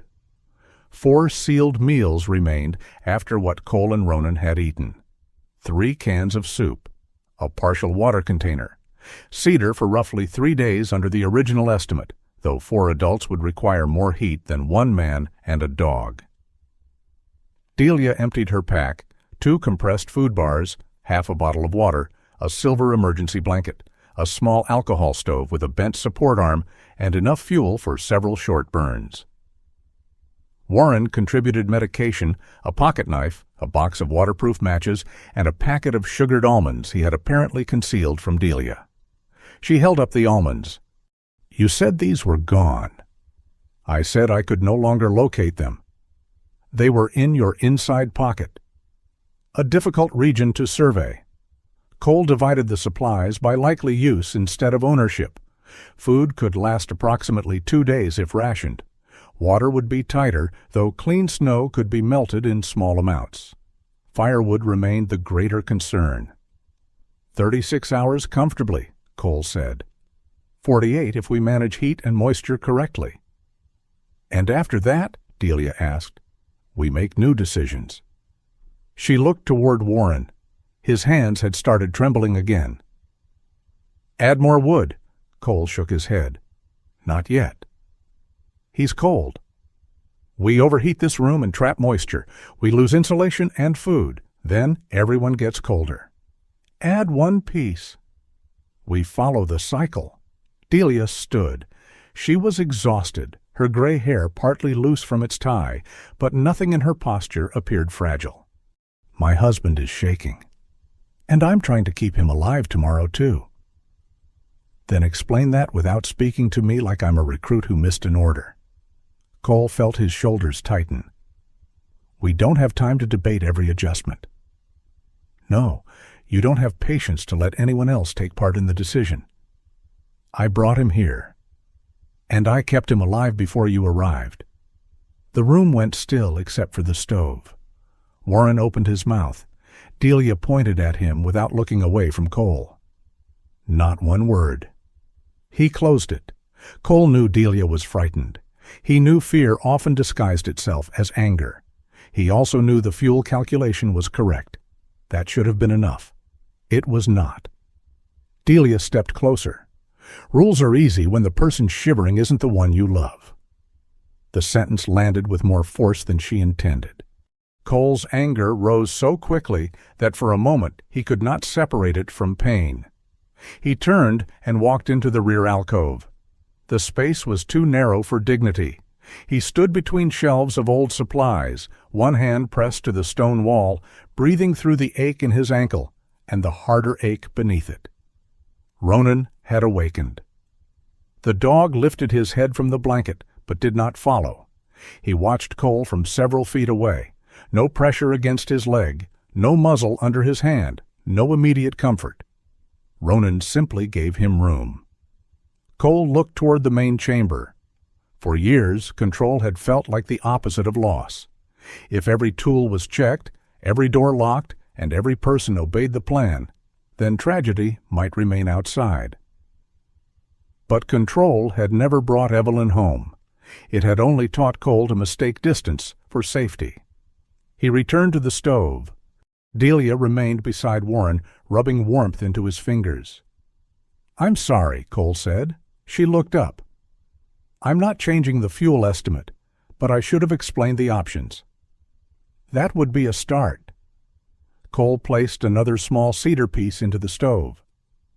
"We use one now, then we lower the burn and rely on the stones. Check the vent every hour. Keep his bedding dry. If the trembling doesn't ease, we reassess." Delia nodded. "And from now on," she said, "you explain before you command." Cole glanced at her. "I can try." "That's not the same as agreeing. It's the closest version available." Warren smiled faintly. "I believe that was diplomacy." The fire strengthened. Heat moved into the stone arc and settled slowly around the bedding. Later, after the room had stabilized, no one had enough energy left for polite silence. Warren spoke first. The chest pain started in September. Delia turned toward him. What? Not often. How often? He examined the blanket. Enough that I should have told you. Delia's face did not break. That was worse. You let me take you onto a winter ridge knowing this? I thought you'd stop the surveys. I might have. That was the concern. Her voice became very quiet. You decided I couldn't bear the truth, so you gave me a lie instead. Warren looked older then, not because of the white mustache or the grayness around his eyes, but because pride had finally become too heavy to carry. I was afraid the next thing we gave up would be the last thing that felt like us. Delia sat beside him. I'm not angry because you're getting older. She tightened the blanket around his shoulders. I'm angry because you made me stand beside you without letting me know where the edge was. No one spoke for a while. Then Warren looked toward Cole. You have that expression? What expression? The one men wear when another man has accidentally confessed on their behalf. Cole should have ignored him. Instead, he looked at the stove. My wife called me before she drove into the storm that killed her. Delia's hand stopped moving. I saw her name. I was entering a secure briefing. I silenced the phone and thought I'd call back in an hour. Cole's thumb found the scratched edge of his watch. For 11 years, I've rebuilt that hour. If I answered, maybe she waited. Maybe the road closed. Maybe she chose another route. Maybe the storm shifted before she left. Delia did not tell him it was not his fault. She had too much respect for grief to offer a sentence that simple. No one can build a whole life on maybe, she said. Not without turning the house into a prison. Warren adjusted the blanket beneath his chin. My father knew Elias Thorne. Cole looked toward the ledger. He said Elias was impossible, checked hinges in clear weather, replaced lantern glass before it cracked, repaired doors that still closed. Guilt, Cole said. Probably, but my father never said Elias believed the repairs erased anything. Warren's gaze moved around the small chamber. Maybe he only decided the next door would open. The fire lowered. A tremor passed through Warren's shoulders despite the blankets and warm stones. Cole reached beneath his combat shirt and drew out Evelyn's scarf. Pale yellow wool filled his hands, one end still longer than the other. He had carried it through the avalanche, the shelter, and the rescue journey. He had planned to leave it at an overlook as proof that he could finally let something go. For a moment, the scarf felt heavier than the rope used to pull Warren home. Cole remembered Evelyn laughing at its uneven shape. It has character. He moved to Warren and wrapped the scarf around the older man's neck, tucking the longer end beneath the blanket. Warren touched the wool. Your wife's? Cole nodded. Delia looked at him, but did not offer thanks in a way that would turn the moment into ceremony. She only adjusted the scarf so it covered the exposed side of Warren's throat. Ronan opened his eyes near the stove. The old dog watched Cole for several seconds, then lowered his silver muzzle onto his paws. Cole sat back against the stone wall. He had believed the scarf needed to be abandoned before memory could loosen its hold. But Evelyn had made it to provide warmth, however unevenly. Perhaps that was all memory ever asked, to remain useful to the living. Outside, the storm moved across White Elk Ridge. Inside the cramped shelter, 4 people and 1 tired dog shared a measured fire, limited food, and truths that could no longer survive in hiding. By morning, the storm had changed its manner without becoming kinder. The wind no longer struck the shelter door in violent bursts. Instead, it moved steadily across White Elk Ridge, combing loose snow from the upper slopes and laying it elsewhere in long, unstable sheets. Inside Thorne Winter Post, the air smelled of cedar smoke, wet wool, and the faint metallic heat of the stove. Cole woke before the others. His right ankle had swollen against the makeshift brace. When he tried to rotate his left shoulder, pain stopped the motion halfway. Neither injury had worsened enough to make movement impossible, but his body had begun collecting payment for everything he had asked of it. Ronan lay beside the stove beneath a wool blanket. The old German shepherd's eyes were open, though the rest of him remained still. His golden legs stretched toward the warmth. When Cole crossed the room, Ronan lifted his head and attempted to stand. His rear legs trembled. The movement lasted only a second, but Cole saw it. Ronan steadied himself and looked toward the door as though nothing had happened. Cole crouched beside him. "You're staying inside today." Ronan turned his face away. "That isn't negotiation." The emergency transmitter cracked before the dog could offer further disagreement. Delia woke immediately. Warren followed more slowly, one hand moving toward the yellow scarf around his neck. Cole reached the radio and began turning the hand crank. "Thorn Post, this is White Elk Ground Command. Do you copy?" Harper's voice arrived, broken by static but stronger than the day before. Cole pressed the switch. "Copy. 4 adults, 1 K9. Warrenvale stable, but requires evacuation. Fuel and food limited." "We're west of your position," Harper replied. "Old service route is blocked by timber and a collapsed snow bridge. We're moving around the northern edge." "How far?" A burst of static interrupted her answer. Then, 3 miles, possibly less. Your mapped coordinates are wrong by nearly half a mile." Cole looked toward the faded chart on the wall. "Can you track the transmission?" "Not accurately through the rock. We need visual confirmation." Delia joined him beside the radio. "What kind?" Harper's reply came in fragments. "Old records show a ridge marker above Thorn Post. Signal mast, orange panel, reflector, emergency lamp. Can you locate it?" Cole turned toward Elias's ledger. He remembered a diagram near the final pages. A vertical pole installed on a rock shelf above the shelter, operated by a line running down toward the entrance. The system had been intended for storms that made radio bearings unreliable. Cole found the page. The drawing showed a hinged mast, a metal reflector, and a box for a battery-powered lamp. A narrow note in Elias's handwriting warned that the swivel froze unless greased before winter. "What condition?" Harper asked. "Unknown?" "Make it visible. 3 flashes. Pause. Repeat. My team will watch the eastern tree line." Cole looked at the shelter door. "I'll call when it's active." He released the transmitter. Ronan was already standing beside his harness. "No." The dog stepped toward Cole. His hindquarters trembled again, more visibly this time.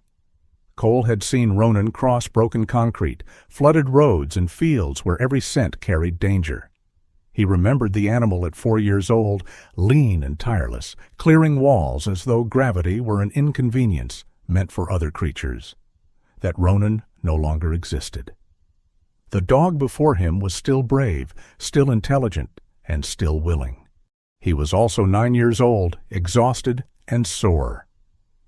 Cole lifted the harness from the floor and hung it back on the wall. Ronan moved toward the door without it. "Stay." The command stopped him. For the first time in years, Ronan did not obey immediately. He stood with one paw forward, looking from Cole to the wooden entrance. His damaged right ear lowered slightly. There was no confusion in his face. He understood the order. He simply disagreed with it. Cole knelt despite the pain in his ankle and placed both hands along the dog's neck. "You found the door. You found the veils. You've done enough." Ronan held his gaze. Cole had always believed trust meant knowing Ronan would follow him into danger.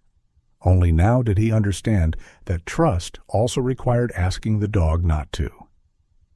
Protecting a partner doesn't mean letting him walk into every storm beside you.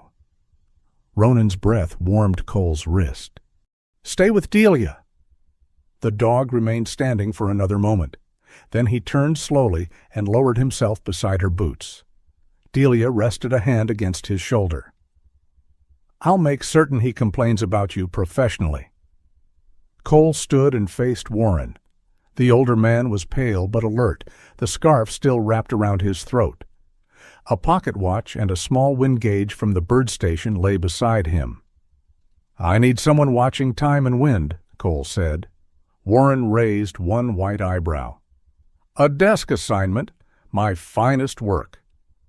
Call every 5 minutes. If sustained wind rises above 25, tell Delia to pull me back. And if you object, pull harder." Delia attached one end of the climbing rope around Cole's waist and secured the other to an iron ring inside the entrance. She would control the line from the doorway, where she could see part of the slope and hear Warren's measurements. Cole packed a small maintenance box, a length of spare cord, the emergency lamp, a folded orange panel, and a bottle of cold-weather lubricant. He added a metal cup of warm water wrapped inside canvas. Before leaving, he removed the polished reflector from the old oil lamp. Delia looked at the exposed flame chamber. "That leaves us without the main lamp. The stove gives light. For now." Cole held up the reflector. "The rescue team can't find light we keep underground." Delia accepted the choice without argument. Outside, the world had narrowed to gray timber, moving snow, and the dark line of the cliff. The signal mast stood on a ledge roughly 40 yards above the entrance. Under better conditions, the distance would have been trivial. With one useful arm, a braced ankle, and wind-polished snow beneath his boots, it became a route measured in deliberate steps. Cole kept low and used the rope to support his balance. Delia paid outline from the entrance. 10 yards, Warren called through the radio. Cole acknowledged with 2 clicks. He found the first section of the mast beneath a low mound near the rock shelf. Only the upper tip protruded, capped with ice.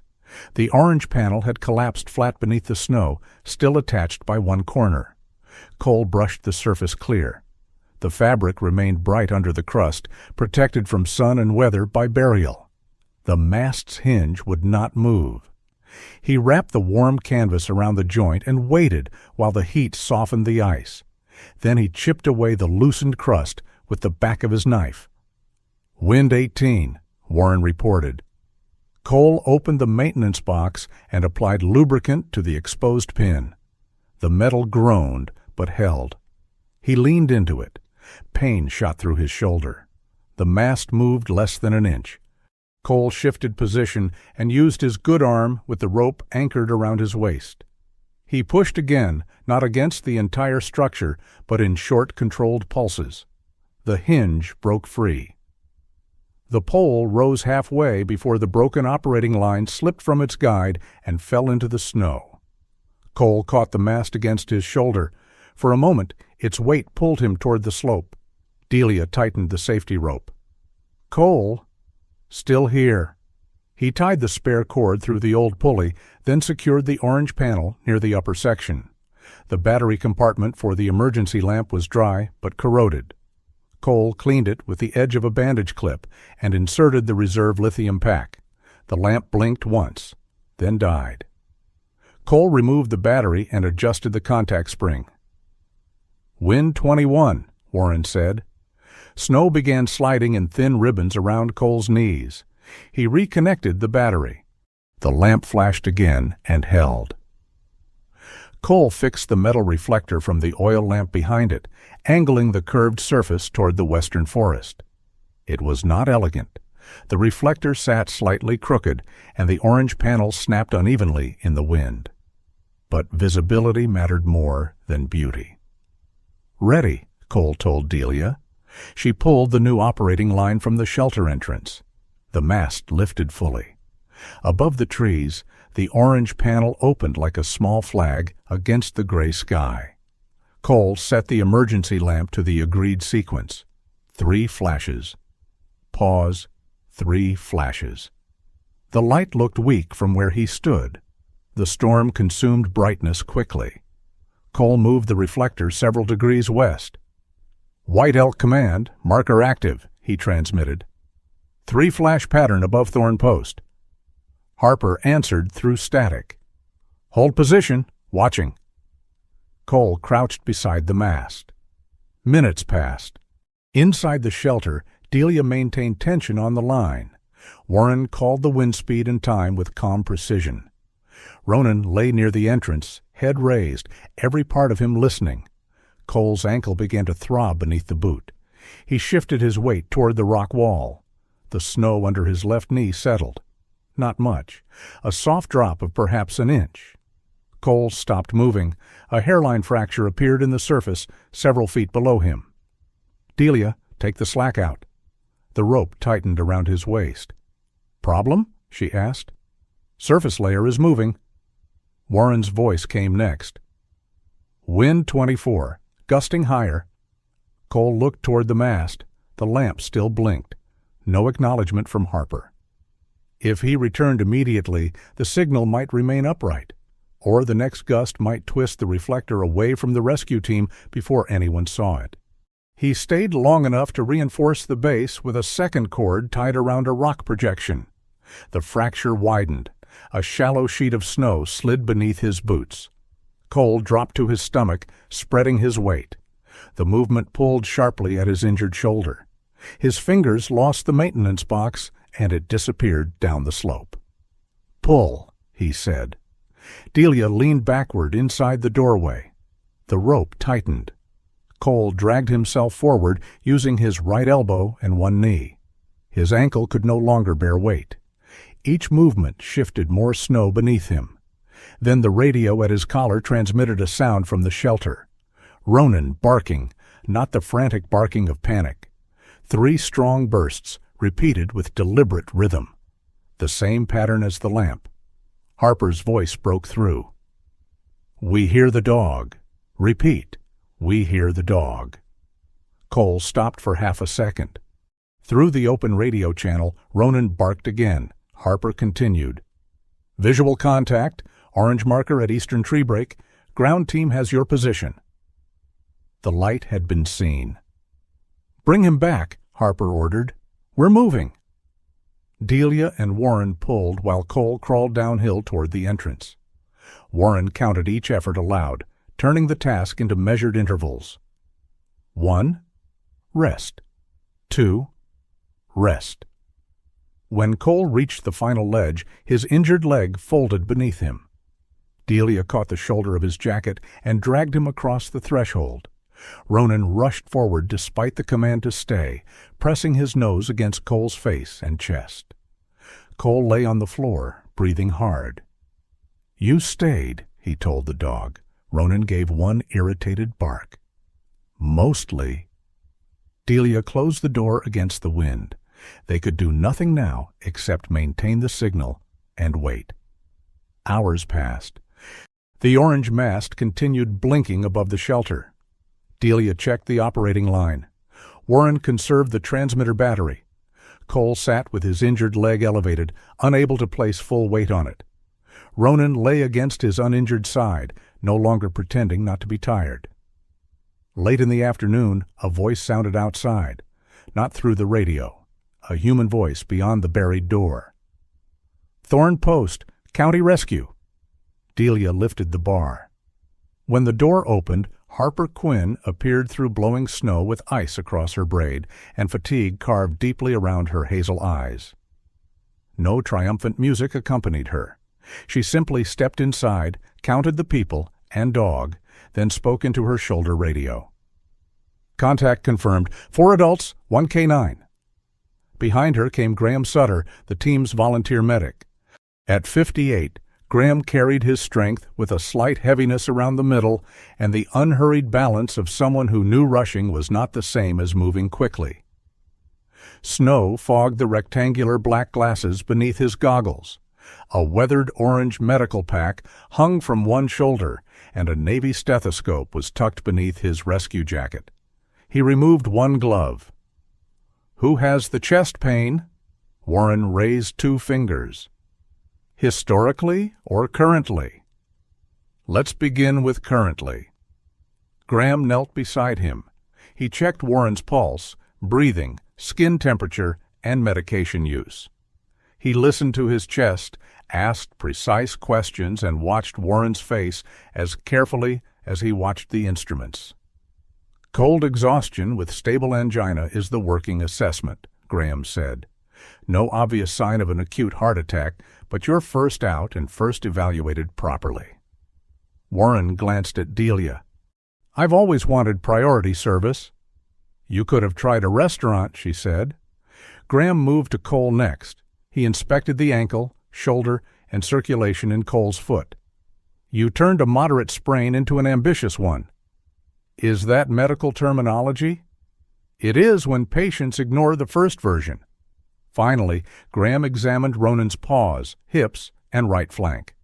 The dog tolerated the procedure until Graham touched a sore joint, then looked at him with grave disapproval. "I've had friendlier reviews," Graham said. Harper walked through the shelter while the rescue team outside prepared a litter route.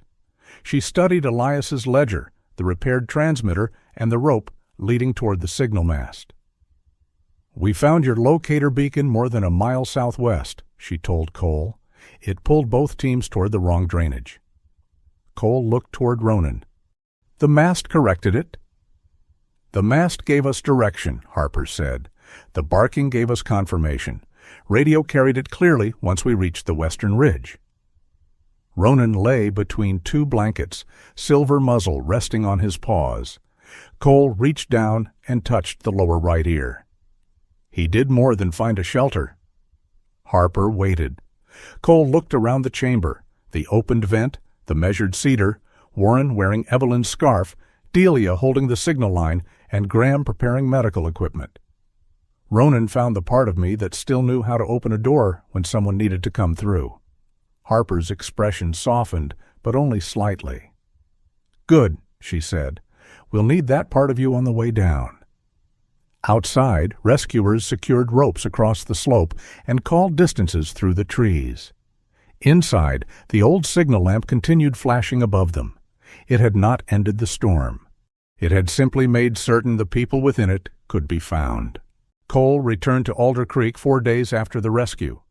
Warren remained at the county hospital for observation. Delia refused to leave his room except long enough to shower, change clothes, and criticize the hospital coffee. Ronan was cleared of serious injury but prescribed rest, warm compresses, and a temporary ban on steep trails. Cole received a rigid ankle brace, an arm sling, and instructions from Graham Sutter that used the phrase "actual rest" 3 times. The house beyond the pines had not changed while he was gone. A thin crust of snow covered the porch. Firewood remained stacked beneath the side awning. One kitchen light had been left on by Maeve, casting a warm square across the frozen yard. Cole unlocked the front door. Ronan entered first, as he always did. The old German shepherd stopped inside the hallway and looked back. His right ear sat lower than the left. Silver fur framed his muzzle. One hind leg remained stiff from the mountain, though he tried to hide it by shifting his weight carefully. Cole stepped inside behind him. The silence was exactly the same silence he had left, yet it no longer felt like a room holding its breath. Cole removed his coat with one hand, set his pack beside the door, and stood in the kitchen. 4 days earlier, the table had held a repaired radio, Harper's training form, and one unused chair tucked beneath the far side. The form was still under the radio. Cole pulled it out and placed it in the center of the table. Ronan walked to his usual spot near the stove and lowered himself with a tired groan. "You're getting dramatic," Cole said. The dog rested his chin on his paws. A knock came less than 15 minutes later. Maeve Hollis entered, carrying an apple pie beneath a checkered cloth. She wore a mustard-colored sweater, snow boots, and the wooden leaf clip that barely controlled her silver-brown curls. Her eyes moved over Cole's brace, sling, and bruised face. "You look terrible." "Good to see you, too." "I meant worse than usual." Maeve set the pie on the counter. The crust had darkened nearly black around one edge. Cole looked at it. Maeve followed his gaze. Evelyn believed the burned part had character. She said that about everything she ruined in an oven. And she was usually right. Maeve cut 2 slices without asking. She placed one before Cole and lowered a smaller piece onto a plate near Ronan. Cole moved it out of the dog's reach.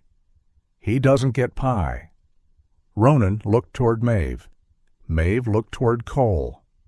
Cole sighed and removed a small piece of plain crust. Ronan accepted it with the solemnity of an official ceremony. Maeve sat across from Cole.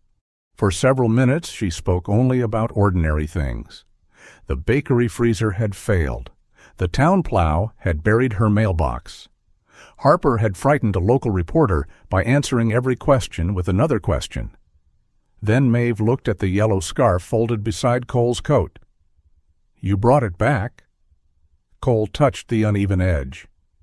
"Yes?"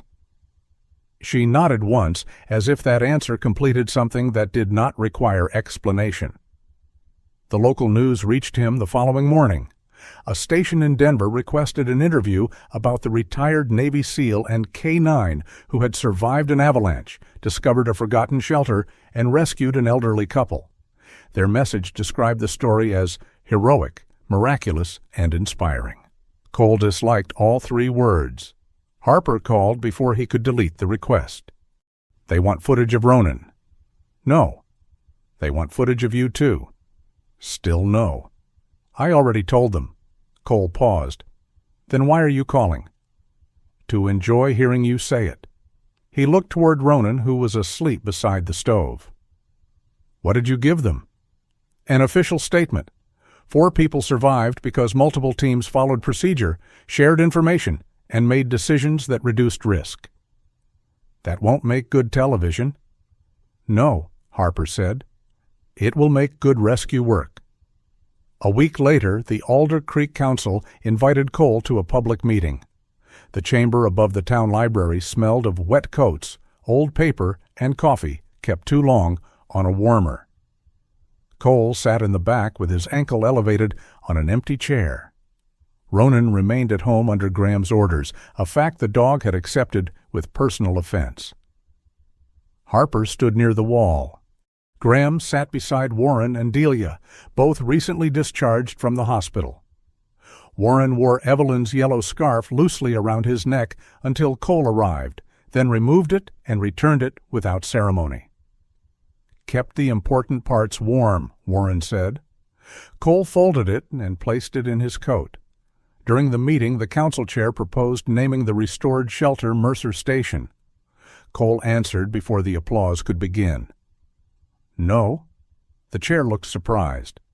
"We believed it would recognize your actions. The place existed before I found it. But you saved lives there. So did Ronan. So did Delia." Warren kept the radio information straight while half frozen. "Harper had teams on the mountain before anyone knew where we were. Graham walked through storm conditions, carrying enough medical equipment to open a clinic." Graham leaned toward Warren. "He noticed the clinic," Cole continued. "A shelter shouldn't belong to whoever gets praised after the storm. It should belong to the people willing to check the hinges before it begins." The room quieted. Harper studied him with the expression she used when something had gone better than expected, but she had no intention of encouraging vanity. The council postponed the naming decision. Afterward, Harper found Cole near the stairwell. "Winter training starts again in 3 weeks," she said. "My ankle won't be ready." "Your mouth works." Graham might dispute that. "I need someone to teach K-9 handling, emergency decision limits, and shelter maintenance." Cole looked at her. The invitation was the same one she had brought to his kitchen before the mountain. It no longer sounded like a request to become responsible for whether everyone lived. It sounded like an opportunity to ensure fewer people faced danger alone. "I'll do it," he said. Harper waited. "But not as your symbol of resilience. I had planned to list you as difficult volunteer number 7. "Good. And Ronan?" "He supervises. That seems to be his preferred rank." The work began after the spring thaw. White Elk Ridge released winter slowly. Snow retreated into shadowed gullies. Meltwater ran silver over the old ore road. Fallen timber had to be cut, unstable stone marked, and the route to Thorn Post surveyed again from the valley. No single person led everything. Harper coordinated permits, rescue access, and volunteer schedules. Graham designed the medical storage plan and insisted that all medications be rotated before expiration. Delia mapped alternate paths, observation shelters, and places where wind regularly loaded the slopes. Her notebooks filled with small, precise diagrams. Warren rebuilt the radio system from a table in the county workshop. His heart condition limited heavy work, which he pretended not to resent and openly resented.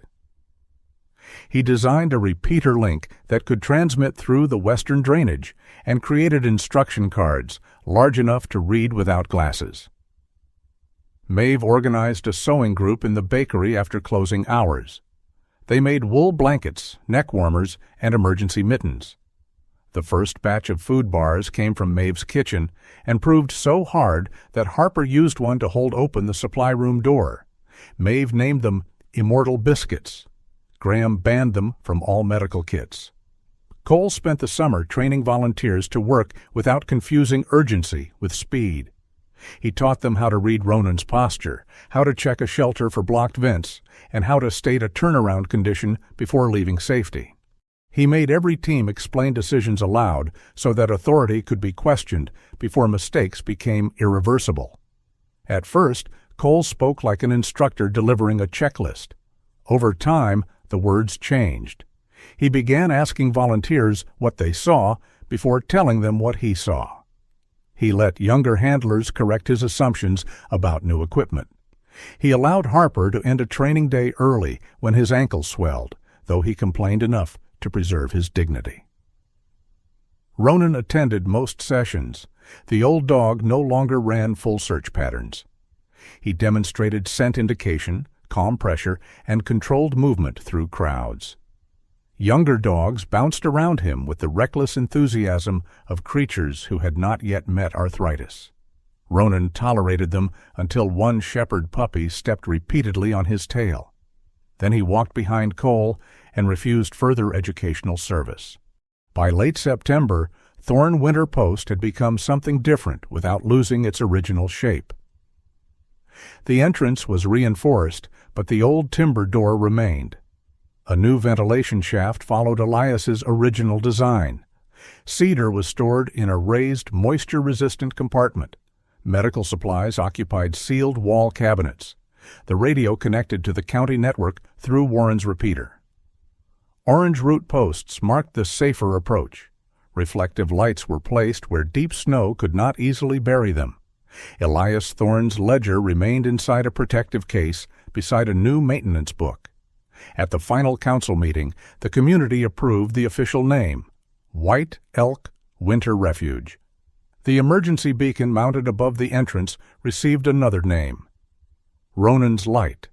Cole learned about that part only after the sign had already been made. He found Harper and Maeve standing beside it in the workshop.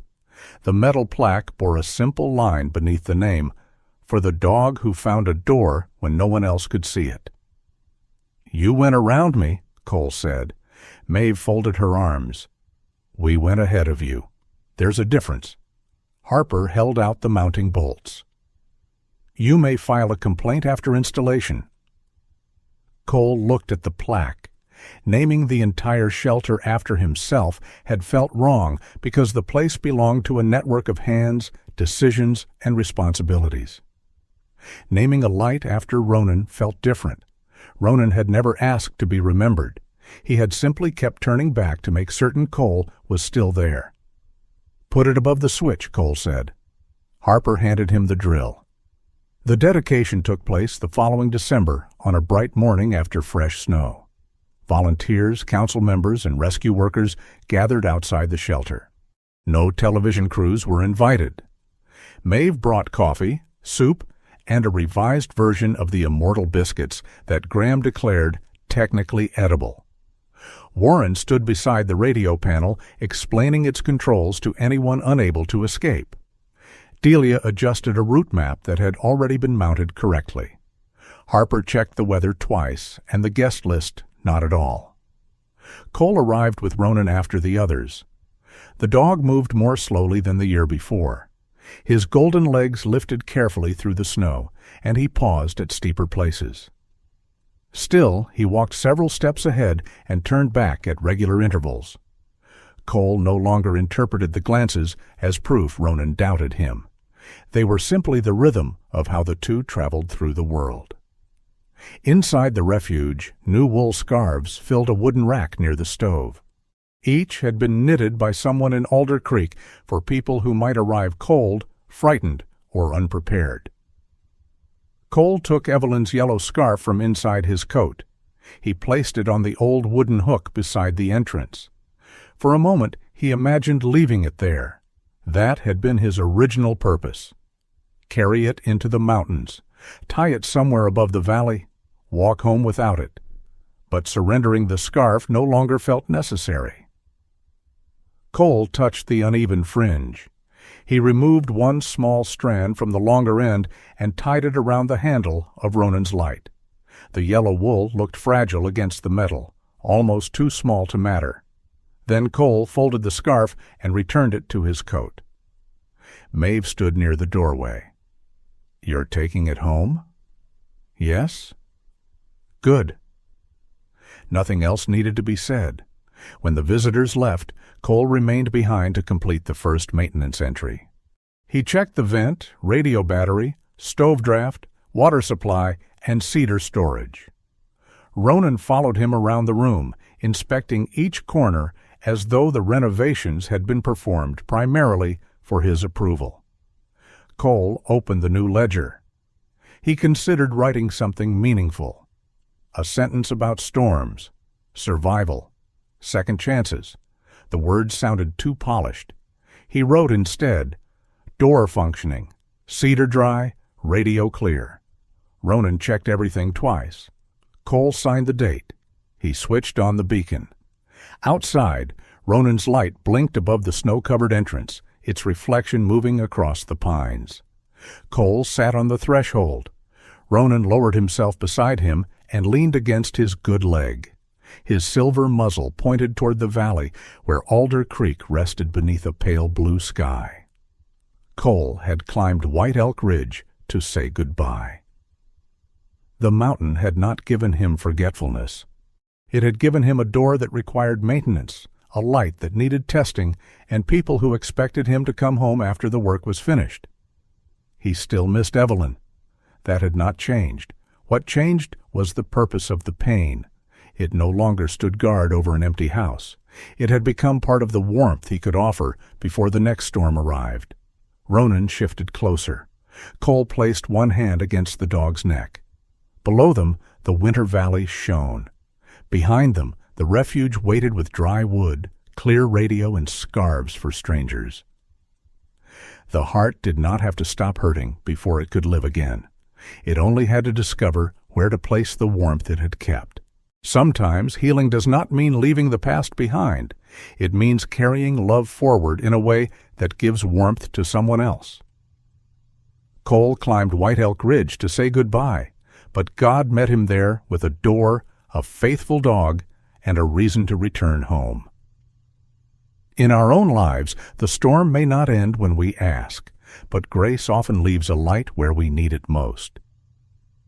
What part of Cole and Ronan's journey stayed with you? Share your thoughts in the comments and subscribe for more stories of courage, loyalty, and hope. May peace find you, even in the places where winter has lasted too long.